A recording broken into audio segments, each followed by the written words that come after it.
ప్రజలకు క్షమాపణ చెప్పాల్సి వచ్చిన ప్రతిసారి చెప్తే బాగుండేది. ఈ నెహ్రూ కుటుంబం మొత్తం ఆరోపణలు చేయడం, పక్కకు తప్పుకోవడం తప్ప గంతకు మించి చేయదు.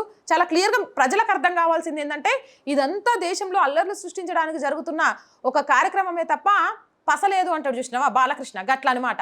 ఏమీ లేని విషయం ఆ తప్పుడు ఆరోపణలతో చివరికి క్షమాపణ చెప్పే రోజు కూడా వస్తుంది, వేచి చూడండి అంటున్నారు. 2024 లోక్సభ ఎన్నికల సమయంలో బెంగళూరు సెంట్రల్ లోక్సభ స్థానంలో భాగమైన మహాదేవ్పుర అసెంబ్లీ సెగ్మెంట్ లో రాహుల్ గాంధీ నిర్వహించిన ప్రెస్ కాన్ఫరెన్స్ లో తన ఓటర్ శకున్ రాణి 2 సార్లు ఓటు వేశారని, అందువల్ల ఓటు దొంగతనం జరిగిందని ఆరోపించడానికి సంబంధిత పత్రాలను కమిషన్ కోరుతోంది. మహారాష్ట్ర ప్రధాన ఎన్నికల అధికారి రాహుల్ గాంధీకి నోటీసులు కూడా జారీ చేశారు. ఎటువంటి ఆధారాలు లేకుండా ఏవో 4 పట్టుకొని స్క్రీన్ల మీద చెప్పి ప్రజలను తప్పుదోవ పట్టించడం కాదు, వాళ్ళు వేసినట్టు ఆధారాలుంటే ఇవ్వు. కర్ణాటకలో అడిగితే కూడా తప్పించుకున్నారు. డీకే శివకుమార్ ఒక 4 తీసుకొని పోయి కాకమ్మ కబుర్లు చెప్పొచ్చిండు. ఇప్పుడు మహారాష్ట్ర విషయంలో అలా జరిగితే ఊరుకోనేది లేదు. మీ దగ్గర ఉన్న పూర్తి ఆధారాలు ఇవ్వండి. ఓటు చోరీ జరిగింది అనడానికి సంబంధించి మేము చేసిన ఎంక్వైరీలో అయితే వారు ఒకటే ఓటు వేసినట్టుగా తెలుస్తుంది. మరి మీ దగ్గర ఆధారాలు ఉన్నాయన్నారు కదా, అవి ఇవ్వండి, మేము ఎంక్వైరీ చేస్తాం. లేదంటే మాత్రం భారతదేశ ప్రజలందరికీ తల దించుకొని క్షమాపణ చెప్పాలి.